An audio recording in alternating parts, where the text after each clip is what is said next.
Hello, hello. Welcome back again. We love that you're joining us. Thank you so much for choosing us.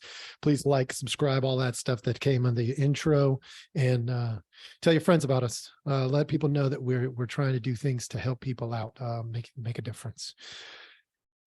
So the last podcast that I did, I was with my brother again, which is super fun for me from a selfish perspective because I get to hang out with my brother. But then from a clinical perspective, it really helps to have that interaction. And there was something that came up at the end after we stopped the recording. And it was kind of funny. It was sort of flippant, but it struck me. And it has encouraged me to do this particular podcast today. He said something along the lines of, I don't even know if I'd want to address the issue of toxic femininity. And I thought to myself, what does that even mean? Like, we don't hear that culturally. I mean, I know that there's a such thing as toxic femininity, but we really don't. Even from a clinical lens, it's not a topic that comes up in my clinical sessions, or I don't know. It's just not discussed. And then I got to thinking and I got to processing. And then I came up with, holy smokes, if I'm going to be consistent with what I've told all of you, I got to address this, because I've consistently said from the beginning, we're here to talk about hard topics, not easy topics. Stuff that is tough is stuff we need to address, because we've got to rumble with the hard stuff. We got to show people that it's okay to mess up and to correct. And so today I'm asking for a little bit of grace, because I'm going to tell you, honest to goodness, the truth. I started getting prepared and I got about 2 to 3 minutes in, and I was growing an emotional response. And it was noticeable. I went, whoa, wait a second. And I'm going to today, I literally only put 2 or 3 minutes into this because I wanted to do this live with you, as opposed to doing all the prep work, coming in with, I've got all the right answers because I've done all the prep work, which I don't always have the right answers, even when I do all the prep work. But I figured if I'm going to really rumble, I'm going to rumble with you. You know, at the same time that you might be rumbling, I'm going to rumble. And so I'm about to do that. That's what's about to go down right now. So if that is appealing to you, you're going to enjoy this, because it's going to be wild, people. It's going to be wild. I am going to start. I pulled up I literally Googled toxic femininity. And it says, this is the quote at the very, very top of the Google search: toxic femininity, to put it simply, describes behavior that reflects or supports gender-based stereotypes or social norms for women. Exposure to these social norms and stereotypes typically begins at an early age, and this mindset isn't your fault. I had a reaction immediately, because toxic masculinity does not get that same grace. It just doesn't. I haven't seen anything on toxic masculinity that is that loving and gentle. Not one. And I have looked and looked and looked. So that was kind of tough. I'm going, all right, this is a clear double standard. That's okay. I'm about rumbling with hard stuff. Let's talk about the hard stuff. So I went back and I Googled toxic masculinity. I put it up side by side. And what did we get? The very top of the search, the Wikipedia thing, which we've taken a look at in the previous podcast with my brother. It's a set of certain male behaviors associated with harm to society and men themselves. Traditional stereotypes. So stereotypes is consistent of men as socially dominant, and it goes on and on. All right. But then down below, there's a different definition. Toxic masculinity is a term that has been gaining traction in the past few years. This term refers to the dominant form of masculinity, wherein men use dominance, violence, and control to assert their power and superiority. Is it their fault? Like if we go back to the toxic femininity, it is not your fault. Toxic masculinity, power and superiority. Is it their fault? I right there was super like, wait a minute. We tell women that toxic femininity is not their fault. We tell men that toxic masculinity, we're silent to whether it's their fault or not. Now, there's going to be people on both sides of that camp. I know that. There's going to be people who say, well, it's because of the power and superiority that they've already attained that it is their fault. Okay, I understand that argument. But then why do we let women off the hook when it's about a mindset that's taught when they're very, very young? Is that not the same reality for men? That they are taught this at an early age before they even know better? And if that's the case, is it their fault? I mean, it's an interesting discussion point and argument. So then I come back into that Wikipedia thing and I clicked on it and I went through it again because I'm going, it's saying traditional stereotypes of men as socially dominant along with related traits such as misogyny and homophobia can be considered toxic due in part to their promotion of violence, including sexual assault and domestic violence. And there I am frustrated again because I'm a therapist. I know many men who have encountered sexual assault and domestic violence at the hands of women. And I'm going back to this definition and I'm going, but it's not their fault. It's not their fault because the world made them that way. Let me tell you where I landed. I landed on the victim game, on the victim mentality, on I am a respondent to my environment. My environment has controlled me. And I think that's unhealthy. I think it's unhealthy to believe that it's not your fault. I also believe that it's unhealthy to think that it's all your fault. And the nuance is, then whose fault is it? I'm going to propose it doesn't matter. It doesn't matter. By the way, just as a side note, I'm going to go into, I did attempt to look up on Wikipedia the concept of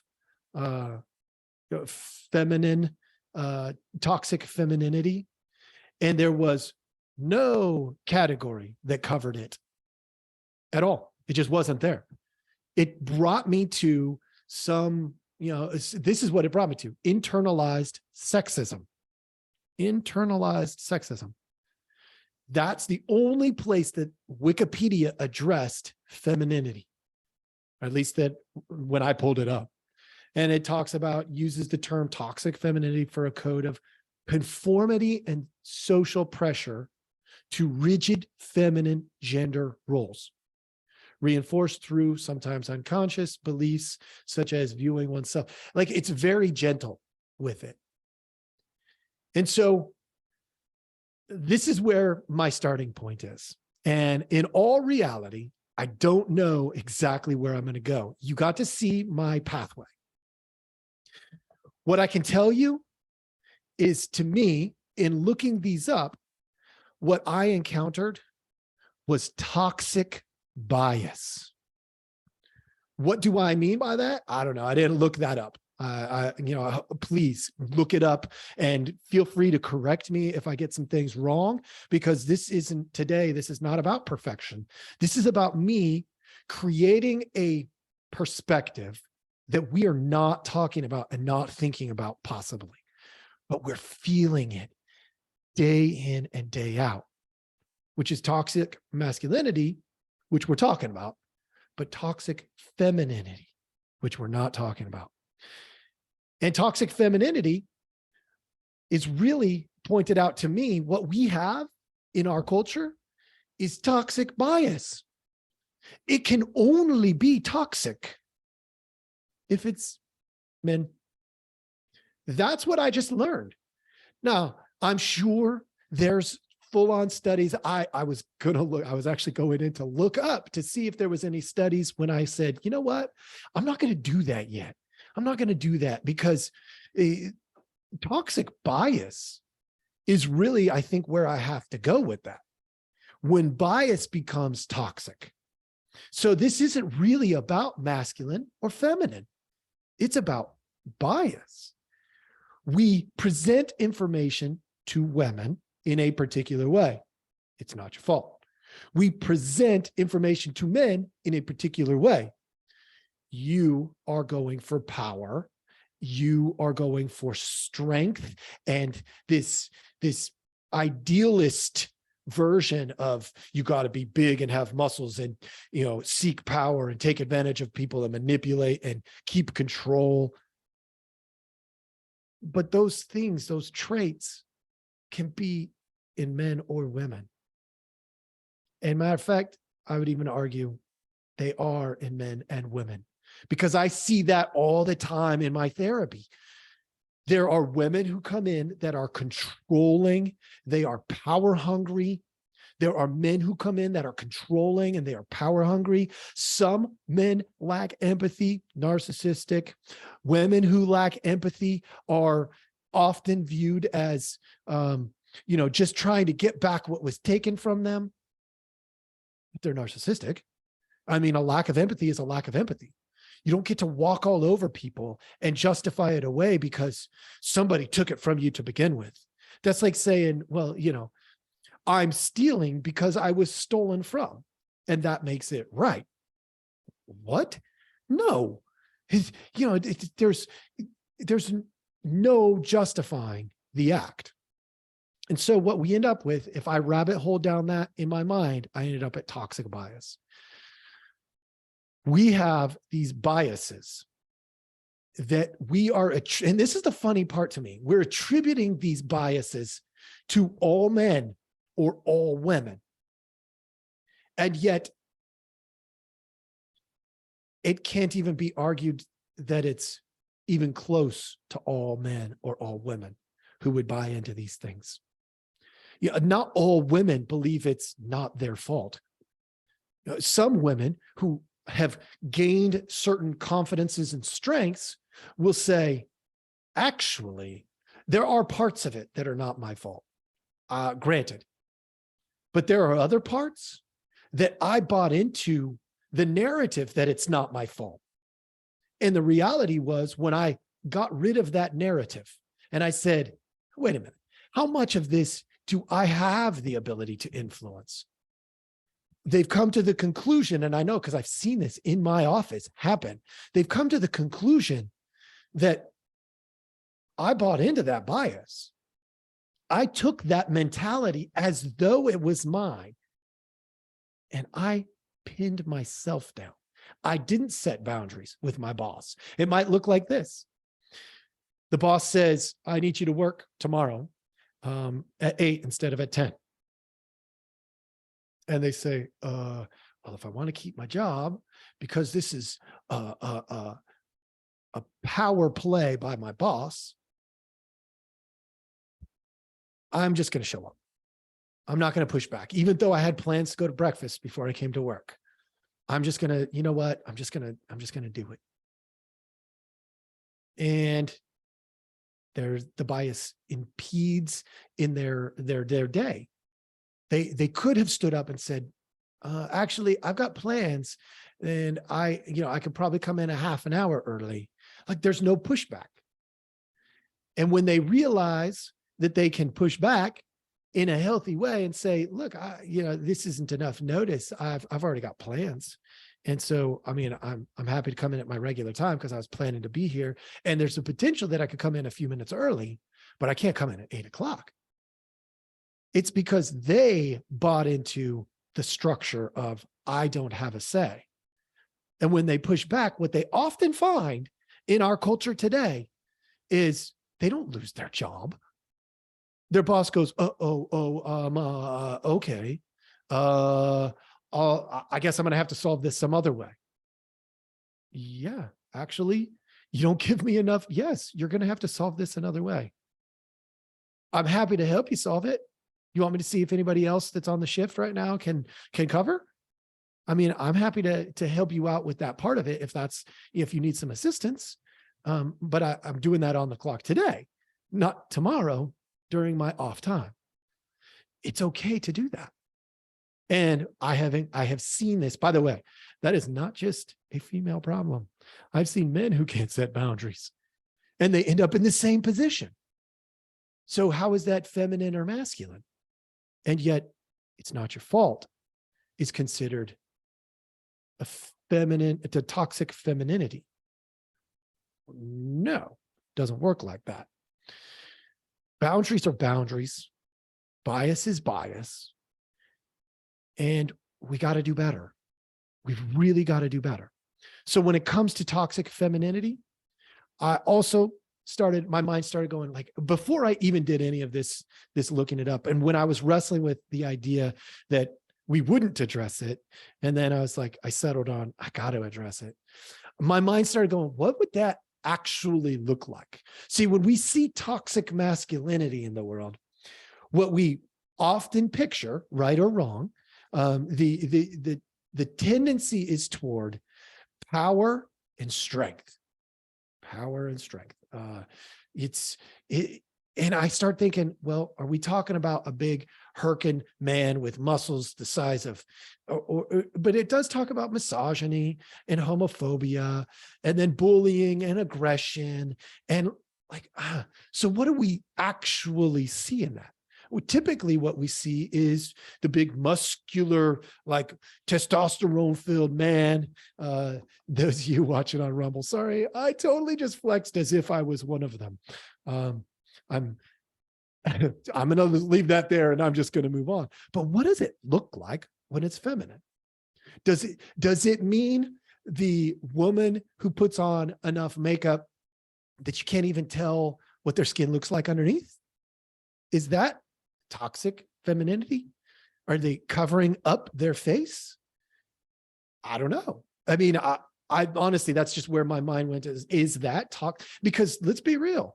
I actually think that most women look just fine without makeup at all.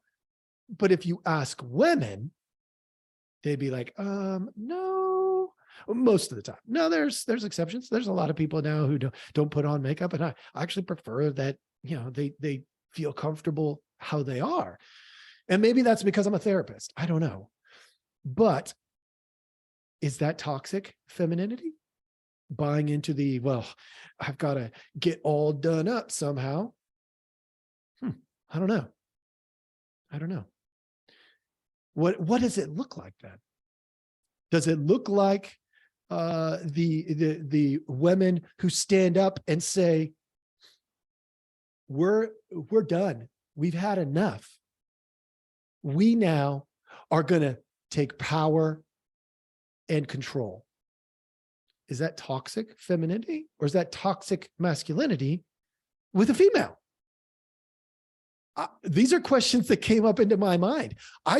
Honest to goodness, I don't have the answers for you today. So if today you're looking for the answers, I'm sorry to disappoint. I don't have them because in all reality, I didn't look at it like this.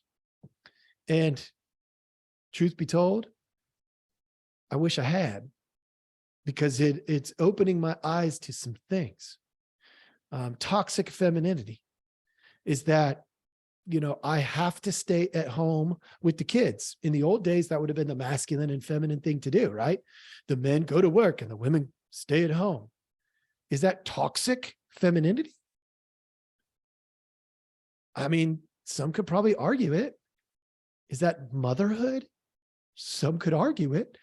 Does that mean it's not toxic?